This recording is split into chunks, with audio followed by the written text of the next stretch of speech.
Ryan Reynolds here for, I guess, my 100th Mint commercial. No, don't. I mean, honestly, when I started this, I thought I only have to do like 4 of these. I mean, it's unlimited premium wireless for $15 a month. How are there still people paying 2 or 3 times that much? I'm sorry, I shouldn't be victim blaming here. Give it a try at mintmobile.com/save. Whenever you're ready.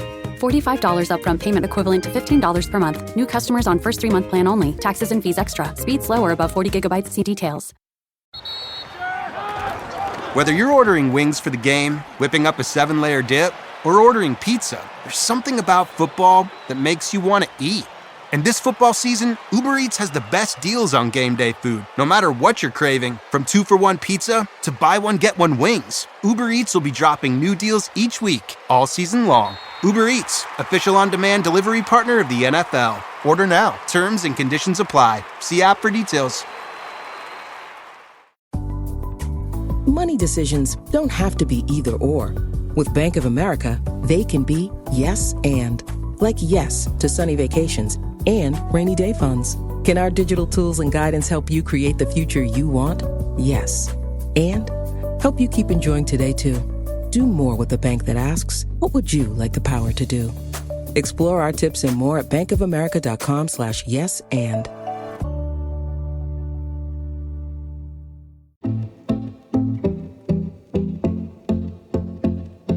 If you've been a long-time listener to Anything But Footy, you'll know we started it to focus on Olympic and Paralympic sports that don't get as much coverage as they should, apart from a couple of weeks every 2 or 4 years. If you're brand new to Anything But Footy, firstly, welcome. And secondly, we continue that aim. But we're also looking to broaden things out to other sports that we think should get more of the spotlight. We've done Rounders, Women's Rugby League and eSports. And in Great British Bosses, a spin-off of our Anything But Footy podcast, we speak to the men and women behind sport in the UK. And in this episode, we focus on another new sport. I'm Michael. And I'm John. And just to be clear, we've always said since we started, we're not anti-football. We're both fans, but we just think there's enough podcasts about footy. So this sport we're focusing on this episode is new. It's first started in Mexico in the 60s and is a mixture of tennis, badminton and squash, and is now one of the fastest growing sports in the world, as well as this country. And we're delighted one of the UK's biggest football operators is now investing in it too. My name's Christian Rose and I'm the CEO of Powerleague, which ironically is probably the world's largest small-sided football operator. So I'm really flattered to be able to have a chat with you about this new sport that's coming through that we're super excited about. But we're also really passionate about football and getting people to play small-sided football. Christian, great to have you on Great British Bosses from Anything But Footy, talking footy, as I'm sure we will in this podcast. But first of all, let's talk about Padel. And you're introducing these new Padel centres across the UK. For people that don't know, what is Padel? Well, Padel is an urban tennis. It's taking the traditional tennis and incorporating something that's much more accessible. But actually, as you and your skills improve, you can actually really get into a high-level game with it. If you like, and one of the things that fits so well with what we do with small-sided football, which in essence is urban football, is really make tennis and make it urban tennis. It's a game that played over a net. You don't use traditional tennis rackets. You have paddles, probably hence the name Padel. And it's something that has a glass wall at the back and has underarm serving. But really interesting, it's probably the fastest growing sport in the world at the moment. Football is the greatest team participation sport and Padel is the fastest growing sport. It's something that, as you rightly say, started in Mexico. I've got 1962 as when it started by a chap called Enrique Coracura. It's exploded in continental Europe. In Spain, it's overtaking traditional tennis. In France, it's growing rapidly. In Germany, it's growing. And it's really at a nascent level in the United Kingdom. And we felt it really important that we try to get in at the ground level to give people accessibility to this really exciting sport. So someone that was going to play a paddle match, a paddle game, what is the terminology? How do you win in paddle? Well, you've got to beat your opponent. There we go. There's a great insight. It has traditional tennis scoring. it's not a power game, and I think that's one of the beauties. It's more about technical skill and positioning of ball, which actually opens it up to everyone. You don't have to be a supreme athlete to do well, and equally, it probably doesn't have some of the starchiness that maybe people associate with traditional tennis. I mean, traditional tennis is a great sport, but this probably brings a different dimension that opens it up to a much broader group of people. You talked about the fastest growing, but from a small base, I assume. Can you give us some of the numbers? Globally, it's estimated there are 25 million people that are actually playing paddle. In the UK, we think that there's probably about 378,000 people playing. But just our experience is that people are just starting to hear about it, and there's a slight trepidation, there's a slight nervousness about, is this something I can do? And I think, again, opening up paddle courts as we are in our football centres, we're seeing that a significant proportion of our existing football players are actually trying paddle. 40% or so of people using the courts are switching over. It's also appealing to people that are just seeing the fact that we've got these courts. One of the things that we're really passionate about is making sure that they're covered. The great British weather can actually be a slight barrier if it's cold and wet. And we make sure that our paddle courts are covered. It's supremely social as well. It tends to be played in pairs. You don't have to, but it tends to be. And getting people together, a group of four or having a round robin, really kind of gives that sense of the physical benefits of playing any sport, but getting people out there and then maybe having a protein shake or a glass of something else afterwards in the clubhouse. We're quite traditional in this country, or a lot of us are. We all have our views on what sports should be in the Olympics and various things like that. When we have new sports coming in, everyone goes, well, that's not a really Olympic sport and all that kind of thing. How difficult is it to break a new sport in this country? Do you know, it's about catching the zeitgeist of people's mindsets. And I think everyone, certainly post-COVID, has got this desire to be active, to get out and do something. And I think there's a movement, and whilst gym operators are doing fabulously well and people love going to the gym, I think actually being in part of a team, whether that's a group of 5 people playing football or whether that's playing as a pair, actually having that sense of people relying on you to do what you have to do is really where people are at the moment. And I think people are always looking for something slightly new, something that is going to bring a different dimension to their sporting interest. You know, again, without banging on too much about football, football's been around for hundreds of years, and you know it's never going to go away. But I think having sports that are more contemporary and probably more engaging than, say, traditional versions of game, I think really is capturing it. And again, if I kind of highlight, this isn't a young person's sport. It's not an old person's sport. It's across the piece. And if I can give you an example, we've opened up only 2 sites so far, one in central London or East London in Shoreditch and one in Birmingham. We've got waiting lists for people wanting to play. We have a peak capacity where we're at 99%. Now, I've never seen that in any environment that we've been in. And this is really encouraging us to look to expand that. And we're going to put it into as many of our clubs as we can. And every time we open up a new site, we've got 4 new sites in Powerleague planned for the next 3-4 years every year. We're going to mix that combination of paddle and football. Big focus on football. We're not moving away from that, but we really think there's a strong crossover. And we've seen that happen really clearly in France, where most of the football operators now have paddle courts. And you get this great mixture of people coming together, which is just wonderful. And that's that you get that sense of buzz, excitement, and euphoria that sport brings. Ultimately, you're making a business decision here, aren't you? You're thinking that we are going to be able to attract new customers. But where did the idea behind that business decision? What made you back it? We're always keeping our eyes and ears open, as every great business person should do, in terms of where the opportunities lie. And actually, it was a really big strategic decision to move away from being core football. Now, in other parts of our business, we have netball, we operate netball across the country. But I think it's really important that we remain contemporary. And also, we have found that a lot of our players, when they kind of hit late 30s, early 40s, they either can't commit to the time that a football match takes, or indeed knees, ankles, or something else is hurting. They want to remain active. They want to stay playing with their friends. So this is a nice segue for people to come through into that. We also find that it is commercially very attractive. One of the risks that we've had to consider is this going to be a flash in the pan? Is this going to be something that is here today, and in 3-4 years' time, people are going, oh, I've had enough of that?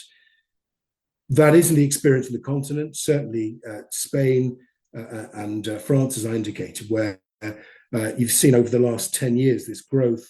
In some markets, such as Scandinavia, there's been overcapacity in the marketplace, and that's something we're very conscious of. But given we've got this great blend of multi-sports, we think we're really well positioned to rely on the core sport of football, as well as having padel to run that through. And is it all about mass participation, padel, for you, or do you envisage a time where we have a professional league in the sport, for example? Well, I think mass participation is going to be the starting point. We want as many people playing padel as want to, and hopefully satisfy them with the right facilities.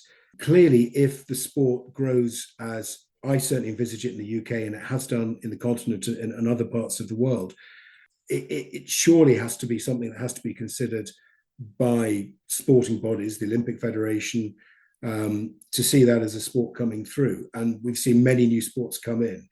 So, and there are professionals now, there are world championships. We're not also just about providing courts. Every one of our facilities will have a padel expert that will train, coach, introduce people and get them up to the right level of skills, whatever skill level they want to go to.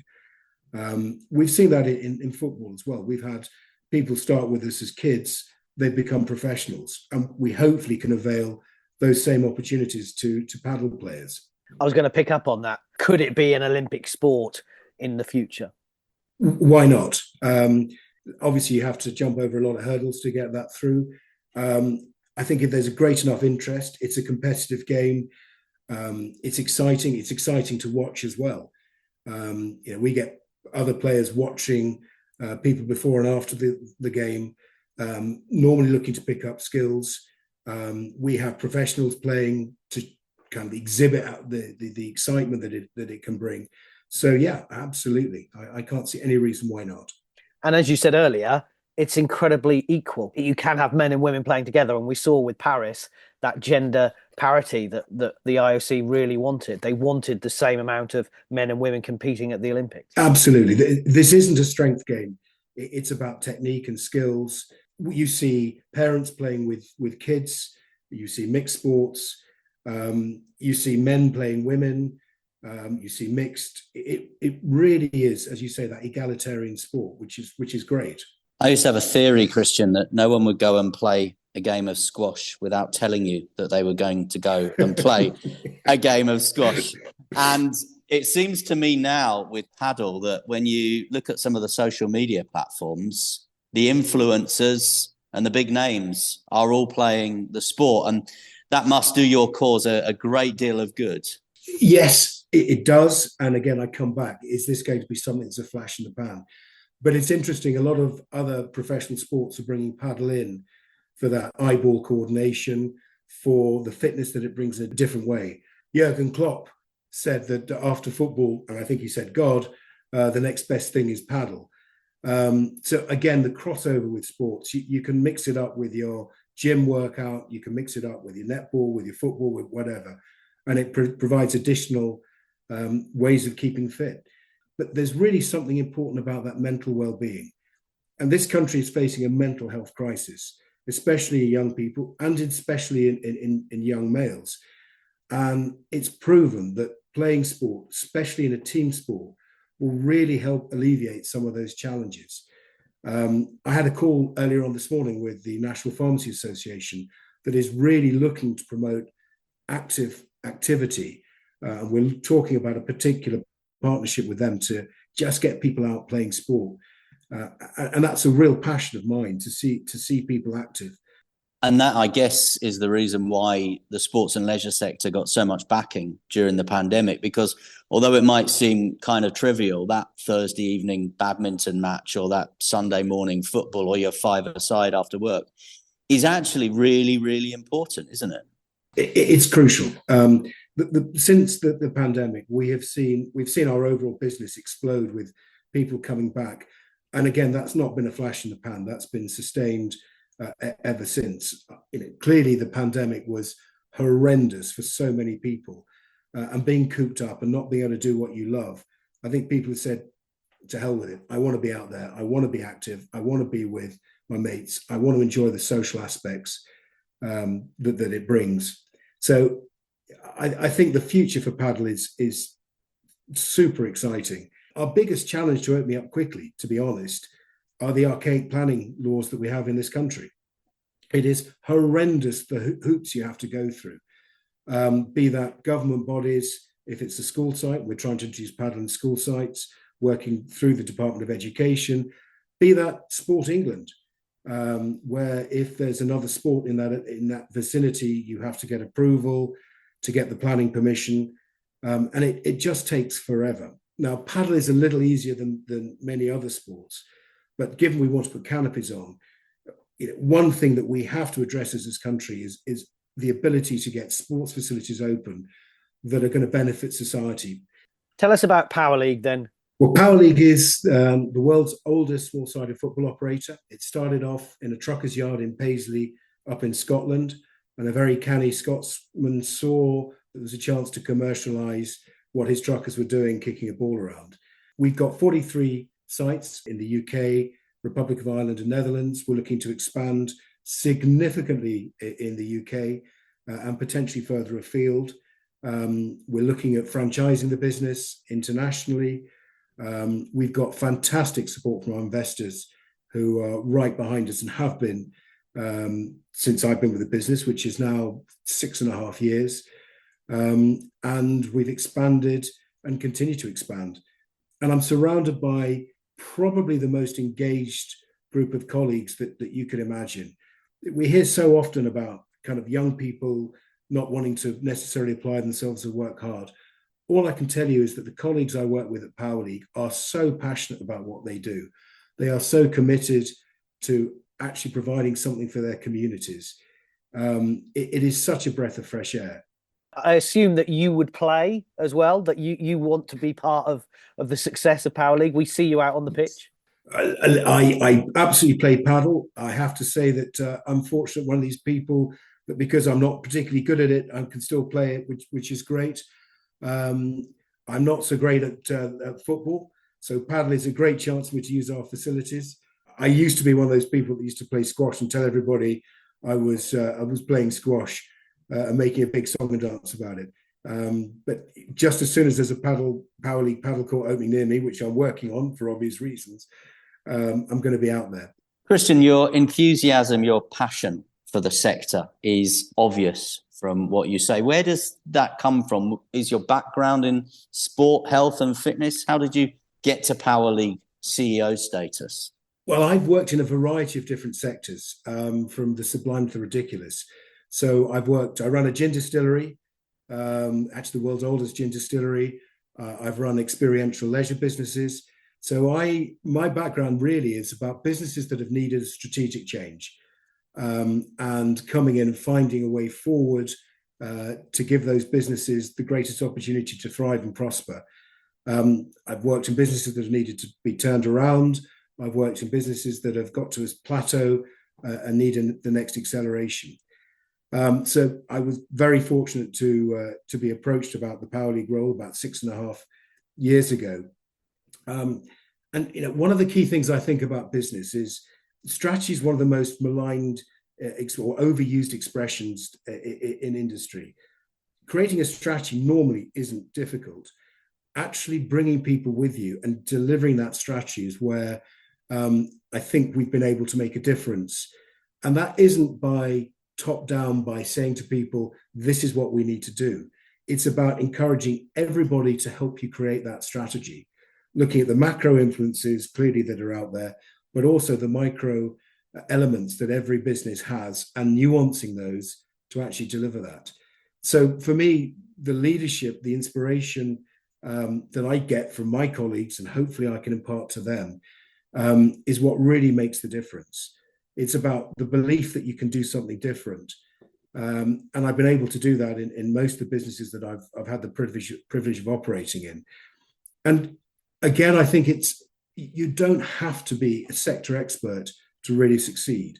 You can bring those general principles of understanding first and foremost your customer. If you understand his or her needs or wants, not just today, but anticipate what they want 3-5 years hence, and try and bring your business to meet those needs. You bring your people with you, and then you've got something that is so powerful that it becomes unstoppable. Do you think as a CEO, you need to have a passion for your product, or can you be a CEO and not be passionate about what you're selling? I don't think I could run a business that I didn't really believe in what it was doing, and believe in the benefits for the consumers. Now, I've got to be careful, having said I've run a gin distillery. I do like the odd tipple of gin now and again. But yeah, you've got to believe in what you're doing, because otherwise it will become mechanical. And I think you can often find why a business has a niche. And if you can understand that purpose and you can impart that to the people you work with, to your investors, and then ultimately, and most importantly, to your customers, I think that's a recipe for success. Final question then, Christian. I mean, obviously, we've seen significant growth in Padel and Powerleague across the past few years. We've talked about possible inclusion in a future Olympic Games, and the urban park that John and I spent time in Paris in the summer, I think, looks and sounds as though it would be absolutely perfect for the game. But what is the immediate ambitions for you? I want to get Powerleague football, paddle, netball, and potentially other sports in front of as many people as we can, to get them active, to get them out there enjoying themselves, getting themselves healthy, and to create a social environment that means that they're part of the community. So growing the business, growing the opportunity to as many parts of the UK and potentially continental Europe is clearly what we're about. Well, we've had a fascinating discussion with you, Christian. Thank you for teaching us all things paddle. I'd only ever really seen David Beckham playing it on Instagram before, so I now feel like I know a little bit more about it, and certainly seems as though you've got some big plans, and we will be following them very closely. Thank you so much for joining Great British Bosses from Anything But Footy. Christian Rose, CEO of Powerleague, thank you so much for the conversation. Thank you, Michael. Thank you, John.